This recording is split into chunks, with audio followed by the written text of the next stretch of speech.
What's up, Boo Sugars? I'm Amber and welcome to my channel. If you're new here, welcome for the very first time. It is so marvelous to have you. Now, excuse my burp. Ew. Okay. Okay. We gonna talk about this. Okay. Yes, if you're new here, welcome for the first time. If you're already a member of the family, welcome back. I'm gonna hurry up, make this quick because my battery on my camera about to die. And yeah, I'm gonna talk about this collection. I'm gonna review it. I'm gonna tell you my thoughts, first impressions, and all this stuff. And this collection probably gonna get dragged a little bit, but we just gonna get to this. Okay. This is the MAC collaboration with Disney's Cruella. I'm sorry for chewing gum because y'all, I am very high strung today. Okay, I'm like, this gum has kept me from choking many of people today, so I need this gum to keep from going to jail. Like, not going to jail, I'm just saying I'm high strung. Now, I'm gonna start off with this eyeshadow palette. I did pick up the eyeshadow palette. This is the Cruella To Be Kind eyeshadow ×8. Now, the packaging is very cute with the black and white and red, you know, Cruella's iconic signature color palette. It is kind of like a modular thing here. It's like magnetic, so you can kind of break it into pieces. So let's say you're going to the club and you just want to take this, the little red and the gold, you can just take that little part off. So I thought that was kind of neat. In a sense, I did like that. I like how you can kind of play with it, you know, a little magnetic side. But it is cardboard, and that's fine and cute and all, but it also doesn't give this a sturdy type of thing. I'm happy that they decided to play around with different types of textures and packages, but I don't think they should have done it with the eyeshadow palette, in my opinion, because it makes it very flimsy, and because this is a powder product, it's easy to drop and it's easy to break. I don't like that. Now, as far as the color palette here, this palette is a very cool tone palette in my opinion. And I'm gonna go through the colors here. This is Gesso, which is a matte white eyeshadow. This is a permanent color. Carbon, which is a true deep and black eyeshadow, which is a matte formula. I'm sick of seeing carbon in eyeshadow palettes from MAC, especially limited edition, but I digress. Then this beautiful silver color here is called, oh my goodness, the Billionaire, which is a frost. Then there's Chilling Like a Villain, which is this deep blue. It is a matte formula. And then we have the Need for Tweed, which is kind of like a satin. Yeah, it is a satin. So that one's a pretty color. Then we have at the bottom here, Cruella To Be Kind, which is a matte. And then we have Cruel Love, which is a red frost. It's very pretty. Then we have this beautiful like black and gold, which is called Sinister Shimmer, which is a frost. Now, this palette, I do like that they played around with different textures of eyeshadow in this palette. It's a nice mixture of mattes, satins, and shimmers. Now, there are way more mattes than there are satins. However, my pet peeve with this palette was that of all of the MAC eyeshadow palettes that I own, this one was definitely one of the ones that was more difficult to work with. Because of this is cute, but it was very hard to stabilize the palette. You have to make sure you like buy a hard surface. You can't hold this in your hand and work with this palette. It's very difficult to work with without it being so flimsy. I do not like that. I do not like the fact that the eyeshadows had fallout galore. They were very dry. They were very patchy. They were very difficult to blend. And it took me much longer than I usually would take to do an eye look with this palette. And this is not a difficult eye look at all. I can do this very easily with any other palette that I own. But for some odd reason with this palette, it was very difficult. The product spin out of the pan, and to be honest with you, the pans are very small. It is too much negative space here. I would really prefer more product, especially for the price. Then another thing This looks like something, and this is my opinion, and I am not here to offend my friend, but this looks like a palette that you would see at the beauty supply store. If you were to just take all of this off here, look at that. That looks very beauty supply store-ish. It gives me My Little Pony-ish. It gives me my first makeup kit at the age of 6 from Walgreens. I'm not here for that. That's just my opinion. If you have the palette, please feel free to comment. Let me know. Did you find this difficult to blend? Did you find this very flimsy, or is it just me? Now, we're moving on to the next thing here. I did pick up the pencil. This is a dual-sided eyeliner. It has a white side. It has a black side. Welcome to America. Now, me open this bad boy here. I did like the packaging. It's really cute. They paid a lot of attention to detail with it. I love the packaging. The packaging does capture the theme of Cruella, which is pretty cool. This is not gonna look as pretty because I did use my products. Now this is a dual-sided liner, black on one side, white on the other. I forgot to swatch the palette. I'll swatch the palette before I get out, I promise. So this is the white liner, just a plain white liner. And this is just a plain black. Now, what I do like about it, the black kind of has like a little shine to it. I don't know if that was intentional or not. The liner is very long wearing. It didn't do a lot of smudging. It didn't do any crumbling or creasing. However, I'm not impressed. I really would have liked if they would have done this as a pearl glide liner. I think that would have been really cool.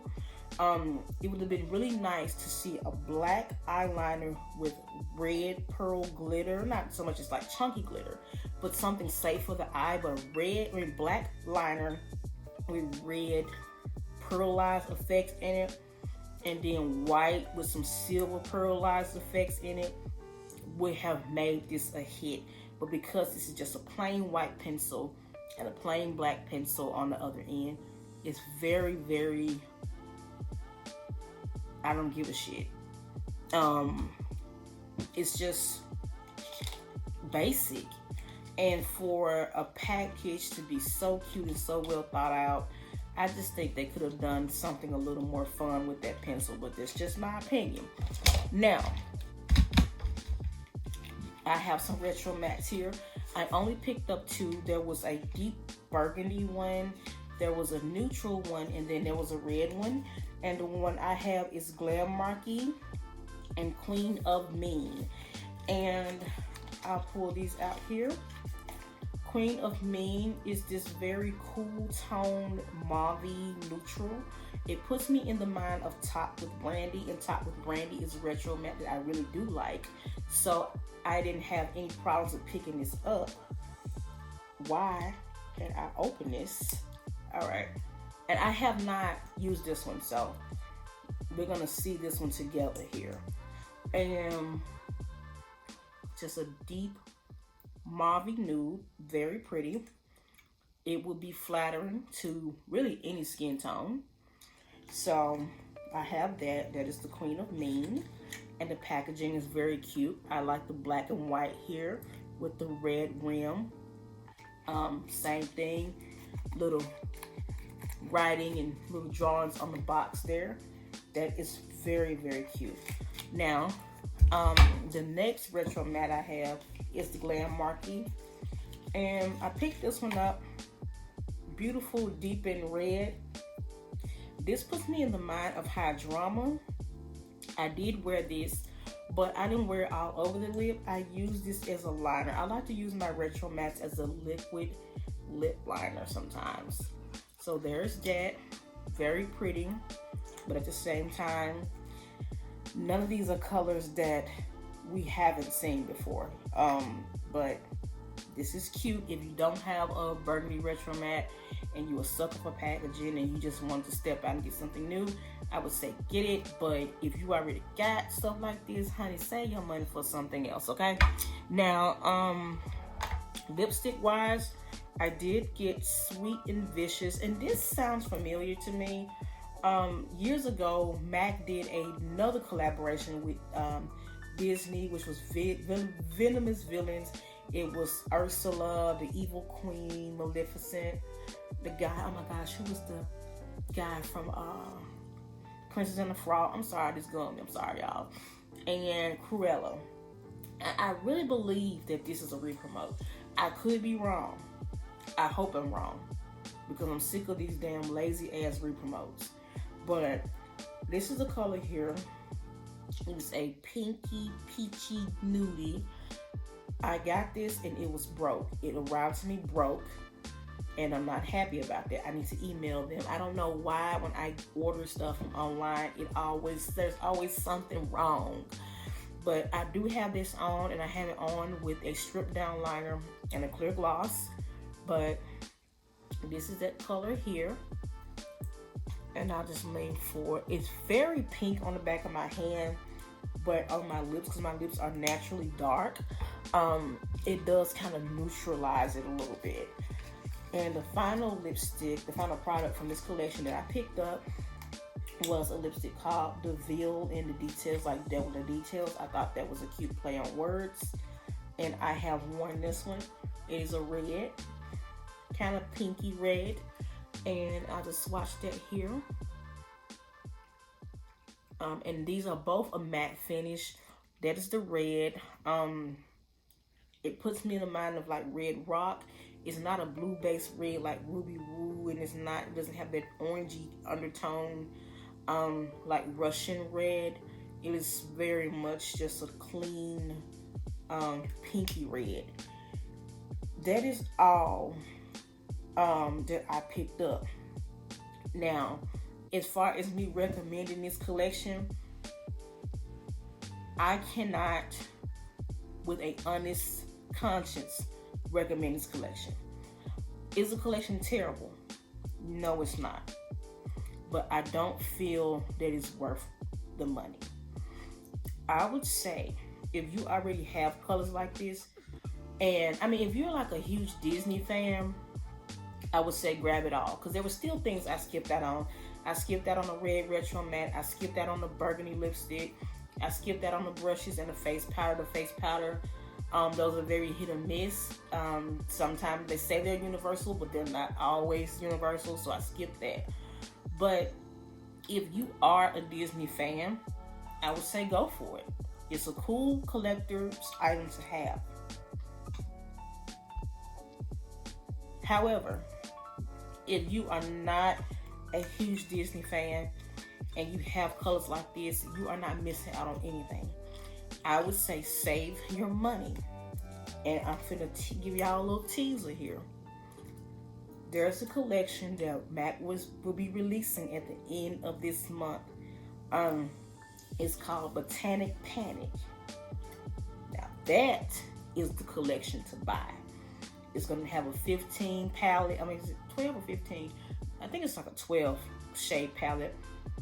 Bright, springy colors. Now, they re-promote Ruby Woo and Skew. Nobody asked for that shit. But it does have some new lip colors. It does have some new blushes. If you want to splurge, that is the collection I recommend you wait on. This Cruella, it's so basic that it hasn't even sold out. And I'm not trying to drag MAC, because working in the cosmetics industry, I do understand how much forethought and planning goes into a launch. However, I do feel that MAC needs to do a better job at making sure the customer sees and feel that forethought and planning going into the launch. Because when you throw carbon and gesso in a palette, and when you throw together like a palette that's so flimsy that it looked like it could have come from a dollar store, and you keep releasing the same types of colors over and over again, it just screams lazy. It just screams cash grab. It just screams no creativity. And from a MAC girl who's been a MAC girl for almost 10 years, I know how much work goes into these collections. I just believe that maybe they should add more people on the product development team. maybe get some different insight. Diversify the team, because limited edition collections, it's all in the name, limited edition. Carbon is not limited edition. Gesso is not, or Gesso, however you pronounce it, is not limited edition. And I believe there would be a better response from the customer if MAC would get back to the days of creating one-of-a-kind products, new launches that were really new launches, products that we've never seen before, or products we haven't seen in a while. I don't understand why the black had to be carbon. They could have done a matte black with some red pearl.